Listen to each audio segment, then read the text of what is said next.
인간은 누구나 죽음에 대하여 두려움과 호기심을 가지고 있었습니다.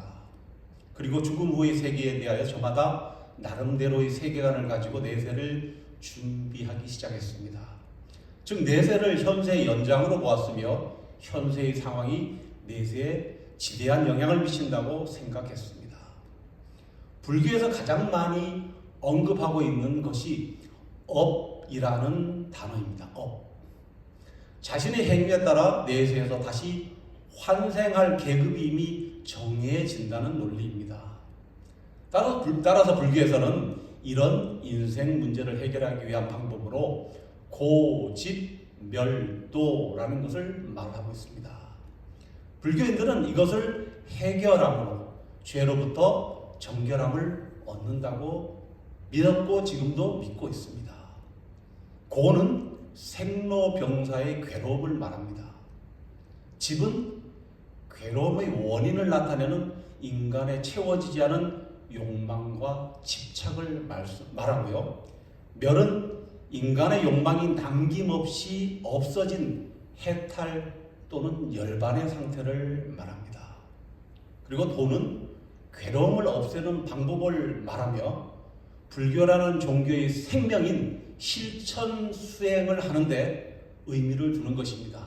도의 구체적인 항목으로 깨달음에 이르는 8개의 길, 즉 8정도가 있습니다. 복잡합니다. 어렵습니다. 이것은 정견, 정사유, 정어, 정업, 정명, 정정진, 정명, 정정 등입니다. 복잡하죠? 다 한자로 들어가서 해석을 해야 되는데 아무튼 어렵습니다. 한마디로 이 득도의 길은 아무나 쫓아갈 수 없는 고뇌의 길이기에 이렇게 어려운 길을 과연 누가 갈 수 있으며 누가 구원을 받을 수 있겠습니까? 그러나 기독교는 우리가 지난 시간에 쭉 살펴보았듯이 요한복음 3장 16절에 기록된 대로 하나님께서 세상을 이처럼 한없이 끝없이 무한한 사랑으로 사랑하셨기에 독생자를 주셨고 그 독생자가 내 죄를 위하여 내 대신 십자가에서 물과 피를 다 쏟으시며 죽으셨기에 나는 그의 공로로 구원받는 것을 믿기만 하면 된다는 것입니다. 다시 말해서 이 사실을 믿기만 하면 누구든지 구원을 받는다는 것이죠. 근데 우리가 여기서 꼭 살펴보아야 할 것은 하나님은 행동하시는 분, 실천하시는 분, 약속을 지키시는 분이십니다. 김진홍 목사님은 그에 져서 행동하시는 하나님에서 이렇게 말하고 있습니다. 하나님께서는 세상을 무한하게 사랑하셨는데 그냥 하늘 보좌에 앉으셔서 내가 세상을 사랑한다 말씀만 하신 것이 아니라 그 말씀에 그친 것이 아니라 직접 인간의 몸을 입고 이 세상에 오셔서 십자가를 지시고 직접 고통을 당하심을 통해서 그 사랑을 행동으로 보여주시고 실천하신 하나님이라고 말을 했습니다. 한글 성경은 요한복음 3장 16절을 하나님이 세상을 이처럼 사랑하사라고 번역하고 있지만 헬라 원문에는 이처럼 하나님이 세상을 사랑하사로 이처럼이 먼저 앞에 나옵니다.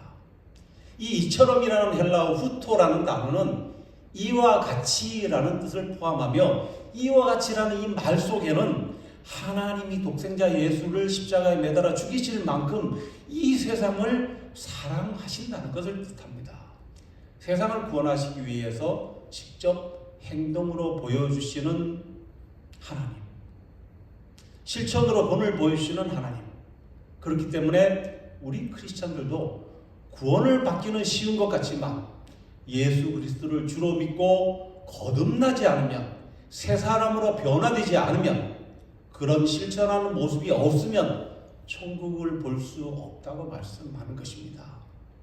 이 시대의 기독교가 이 세상을 변화시키지 못하고 있는 이유 중에 하나는 믿음으로 구원받는 것만 강조하였지 행함이 없는 믿음은 죽은 믿음이라는 야고보서의 말씀은 잘 가르치지 않고 실천하려고 하지 않기 때문이라고 개혁주의 신학자들은 주장합니다. 일리가 있는 말씀인 것 같습니다. 믿고 나면 그 믿음만큼의 행함이 뒤따라야 살아있는 믿음임을 증명할 수 있다는 것입니다.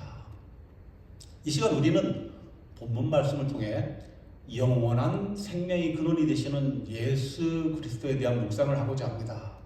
이 말씀은 예수님과 세례 요한의 사역이 병행되던 시기에 일어난 사건을 배경으로 예수님의 정체성과 그를 믿는 자가 누리는 영생의 축복을 분명하게 보여주고 있습니다. 오늘 본문 말씀은 그 후에 메타후토스로 시작하고 있습니다. 3장 22절에 그 후에 예수께서 제자들과 유대 땅으로 가서 거기 함께 유하시며 세례를 베푸시더라. 이것은 지난 시간에 살펴보았던 밤에 예수님을 찾아온 유대교 최고봉 니고데모의 거듭난 사건 이후를 말합니다. 예수께서는 니고데모와 대화를 마치신 후에 예루살렘을 떠나 유다 변방으로 가셔서 세례를 베푸셨습니다. 근데 이것은 요한복음 4장 2절 말씀에 의하면 이 세례는 예수님이 직접 베푸신 것이 아니라 예수님의 제자들이 베푼 것으로 기록되어 있습니다. 근데 예수께서 세례를 베푸시는 곳에 사람들이 더 많이 몰리는 것을 보고 세례 요한의 제자들이 세례 요한에게 불평을 하고 있습니다. 3장 23절에 그들이 요한에 가서 이르되 랍비여 선생님과 함께 요단강 저편에 있던 곧 선생님이 증언하시던 이가 세례를 베풀매 사람이 다 그에게로 가더이다. 요한의 제자들이 예수라는 정확한 호칭으로 부르지 않은 것은 예수를 깎아내리고자 하는 그들의 의도를 반영하고 있습니다. 요단강 저편인 베다니에서 세례 요한은 예수의 메시아이심을 증거하였습니다. 요한복음 1장 19절에서 28절에 우리가 처음 요한복음을 시작할 때 살펴본 내용입니다. 또한 예수께 세례를 베풀었습니다.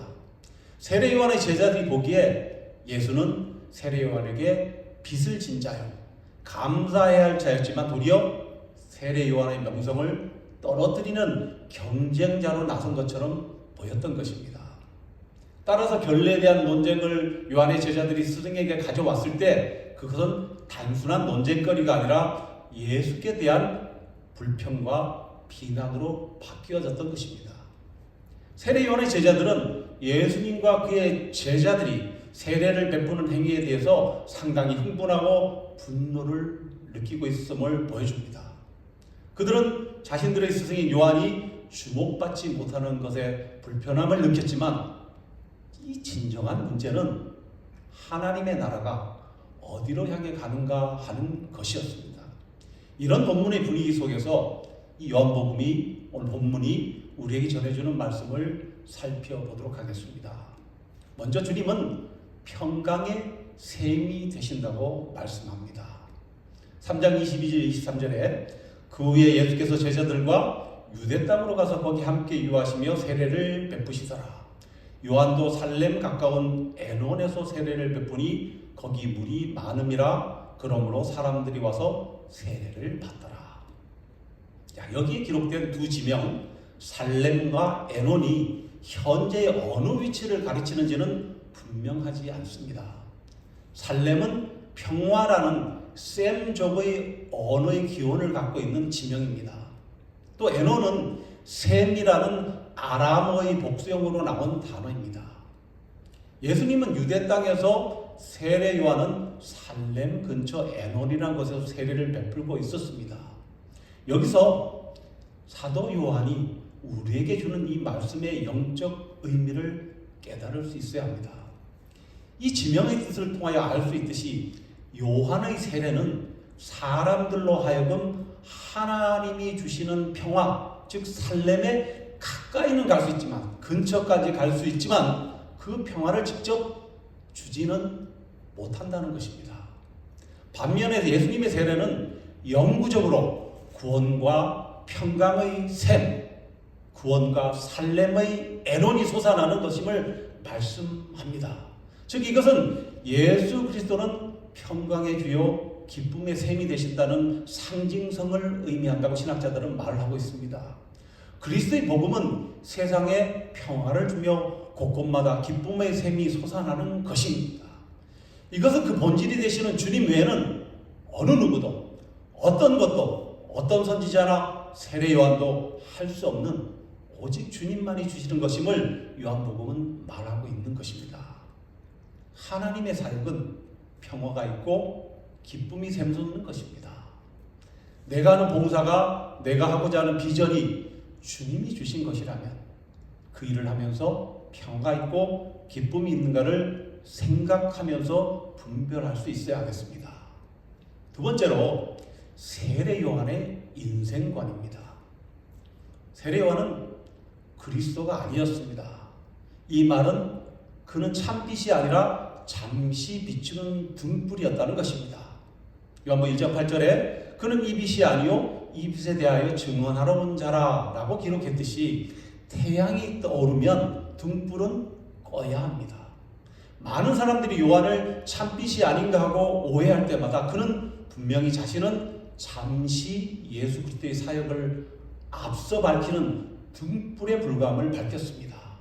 그리고 세례 요한은 예수에 대해 불만을 토로하는 자신의 제자들에게 이렇게 선포합니다. 우리가 잘 아는 내용이죠.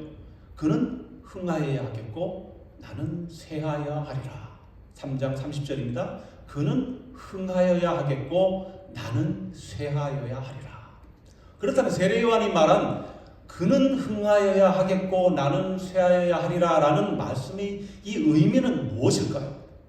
여기서 흥하다의 헬라어 아욱사조인데 아욱사조는 그 뜻이 자라다, 늘리다, 증가하다, 더 크게 되다 라는 뜻입니다.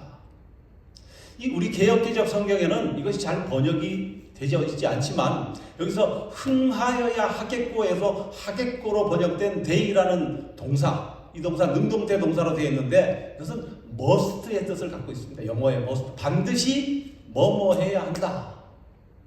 그래서 NIV 성경에는 이 부분을 He must become greater라고 표기하고 있습니다. 그는 반드시 흥하여야 된다. 더 크게 되어야 된다라고 말을 하고 있습니다. 이 본문을 원문으로 직역하면 그분은 반드시 커져야 하겠고입니다. 쉽게 말하자면 예수님은 반드시 잘 되어야 한다는 의미입니다. 그렇다면 예수님이 반드시 흥한다, 반드시 잘 된다는 것은 무엇을 뜻하는 것일까요? 그것은 예수께서 이 땅에 오신 목적이 그대로 반드시 이루어지는 것입니다. 예수께서 이 땅에 오신 목적은 마태복음 1장 21절에 기록된 예수라는 이름의 뜻, 곧 자기 백성을 저희 죄에서 구원하는 것입니다. 그리고 이것을 이루기 위해서는 십자가에서 틀림없이 반드시 꼭 죽어야 합니다. 예수님이 반드시 흥하여야 한다는 말은 예수님이 꼭 이루셔야 할 십자가의 죽으심을 말하는 것입니다. 또한 세례 요한은 그분의 흥하심을 위해 자신은 그러나 나는 쇠하여야 한다고 말합니다. 여기서도 원어상에는 그러나를 뜻하는 대라는 등이 접속사가 먼저 나옵니다. 그러나 그분은 반드시 흥하여야 하지만 그러나 나는 쇠하여야 한다. 여기서 쇠하다의 헬라어 엘라토는 감소하다, 줄어들다, 더 낮아지게 하다라는 뜻입니다. 그런데 이 쇠하다의 동사 엘라토는 수동태형으로 쓰여 있습니다.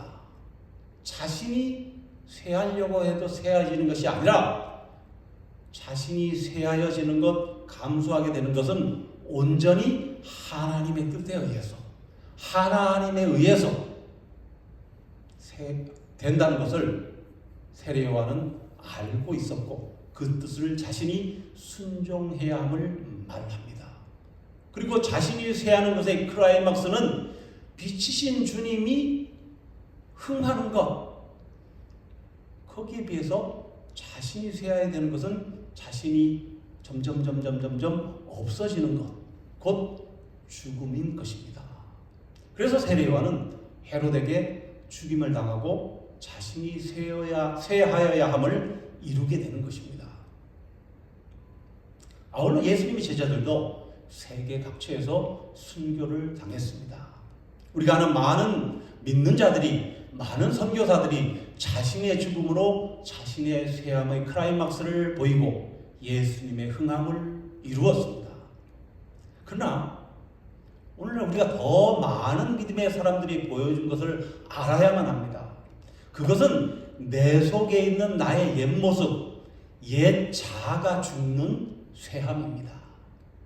이를 사도 바울은 로마서 6장 6절에서 쇠하여야 하는 성도들의 역할을 다음과 같이 말하고 있습니다. 우리가 알거니와 우리의 옛사람이 예수와 함께 십자가에 못 박힌 것은 죄의 몸이 죽어 다시는 우리가 죄에게 종노릇하지 아니하려 함이니. 그럼 우리는 예수님도 흥하고 우리도 흥하기를 원하는 삶을 살지 않습니까? 오히려 예수님은 좀 쇠하더라도 우리는 흥하기를 바라는 마음으로 살고 있지 않은지, 오늘 본문 말씀은 우리를 돌아오게 하는 것입니다. 본문 말씀은 우리의 옛사람, 옛자아가 죽어서 나는 쇠하고 주님만이 흥하실 수 있도록 세례 요한의 인생관이 우리의 인생관이 되도록 일깨워주고 있습니다. 마지막으로 세례 요한은 주어진 사명을 완수하는 신앙을 보였습니다. 신학자들에 의하면 세례 요한과 예수님은 6개월 차이로 출생한 육천지간이라고 합니다. 육촌. 누가복음 1장에는 예수님을 잉태한 마리아가 사촌지간인 세례 요한을 임신하고 6개월 된 엘리사벳의 집을 방문하여 3개월 정도 머물다가 나사렛으로 돌아간 기록이 있습니다. 오늘 본문은 세례 요한이 행한 그리스도에 관한 마지막 증언입니다. 이후로 세례 요한은 요한복음에 등장하지 않습니다. 이것은 구약의 선지자 시대가 마감되고 그리스도께서 구속사의 새로운 지평을 여는 공생애가 시작됨을 의미합니다.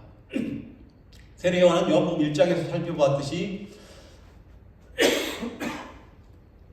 그에게 주어진 사명, 그가 감당해야 될 사역을 죽기 직전까지도 망각하지 않고 실천하였습니다.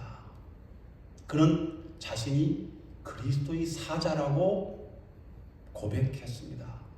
요한복음 1장 31절에 내가 말한 바 나는 그리스도가 아니요 그의 앞에서 보내심을 받은 자라고 한 것을 증언할 자는 너희니라. 여기서 영광을 취하시는 자는 사자가 아니라 바로 왕인 것입니다. 요한은 영광을 취하시는 그리스도 앞에 보냄을 받은 마지막 사자였습니다. 그는 철저하게 이 사자의 의식을 갖고 행동했습니다. 그리고 자신은 신랑 되신 주님의 친구로 신랑의 음성을 듣는 것으로 기뻐하며 만족한다는 고백을 하고 있습니다. 요한복음 3장 29절에 신부를 취하는 자는 신랑이라 서서 신랑의 음성을 듣는 친구가 크게 기뻐하나니 나는 이러한 기쁨으로 충만하였노라. 또 세례 요한은 선지자로 그리스도의 증인으로 이 땅에 와서 자기의 직분을 충실히 감당했습니다. 오늘 본문에서 세례 요한은 이렇게 말합니다. 31절에 33절에 위로부터 오시는 이는 만물 위에 계시고 땅에서 난 이는 땅에 속하여 땅에 속한 것을 말하느니라. 하늘로부터 오시는 이는 만물에 계시나니 그가 친히 보고 들은 것을 증언하되 그의 증언을 받는 자가 없도다. 그의 증언을 받는 자는 하나님이 참 되시다는 것을 인쳤느니라. 세례 요한은 예수께서 하늘에서 보고 들은 것을 말씀하시지만 그 말씀을 받는 자가 없다고 말합니다. 예수께서 하늘의 것을 말씀하시기 때문에 알아듣는 사람이 없다는 것이죠. 그리고 자신은 땅에 속하여 땅에 속한 것을 말했을 뿐이라고 고백하면서 그리스도는 하늘에 오신 분임을 또한 고백합니다. 이것은 하늘의 비밀, 하나님의 구속의 진리를 이 땅에 주실 분은 오직 예수 그리스도밖에 없다는 고백입니다. 그러나 그의 증언을 받는 자가 있는데 예수님이 이 말씀을 알아듣는 자가 있다는 것이고 그는 하나님이 참 되시다는 것을 고백한다는 것입니다. 다시 말해서 하나님이 참 되시는 자라고 고백하는 사람은 그의 증언을 받은 사람이라는 것이죠.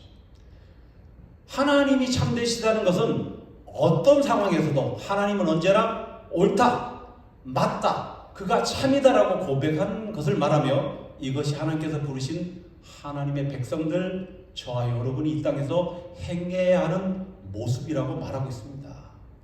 그리고 이것은 믿음과 순종을 대등한 선상에 놓고 믿음은 순종으로 나타나야 하고 순종은 믿음을 그 전제로 해야 함을 말씀하는 것입니다.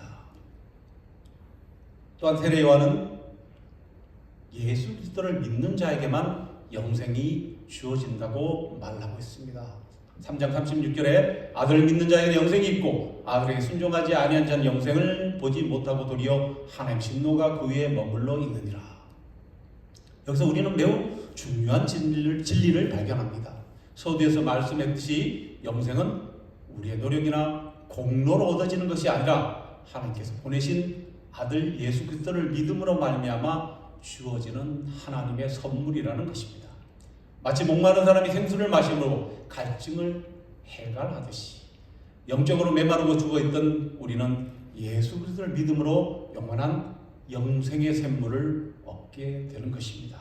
그리고 이 말씀은 지난 시간에 살펴보았던 예수께서 니고데모에게 하신 말씀 3장 15절에 이는 그를 믿는 자마다 영생을 얻게 하심이니라와 일치되는 것으로 세례 요한 역시 예수 그리스도가 땅에 속한 자가 아닌 하늘로부터 오신 유일하신 분임을 분명히 선언하고 있는 것입니다.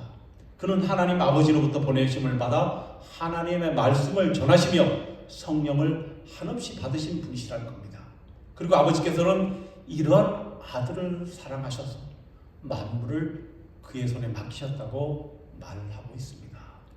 말씀을 맺습니다.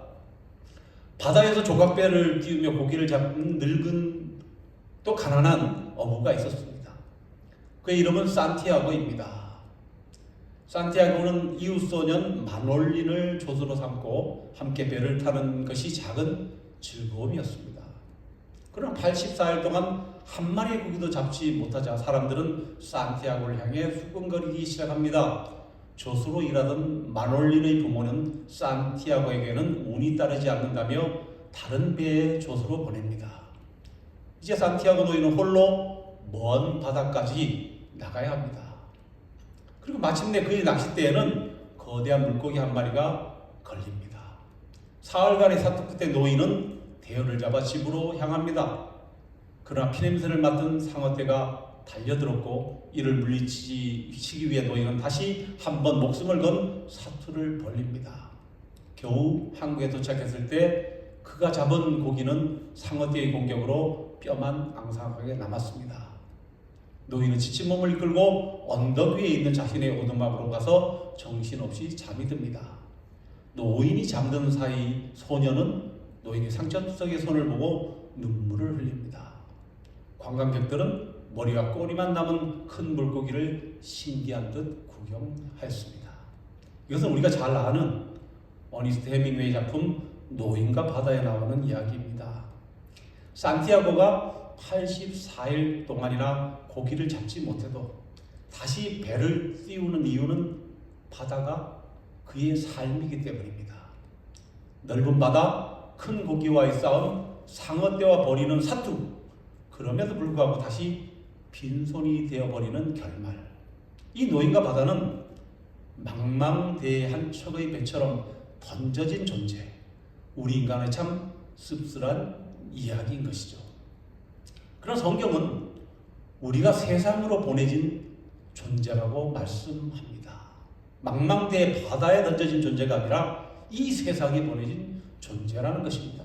적어도 그리스도인이라면 이 땅에 보내진 그 존재, 하나님 목적을 위해서 살아야 한다는 것입니다. 우리에게는 하나님 앞에서 살아가는 분명한 이유가 있고 무슨 일을 해도 그 목적이 있습니다. 세례 요한은 자신에게 주어진 삶을 철저히 살아내고 헤롯 왕을 책망하고 목이 잘려 죽고 말죠.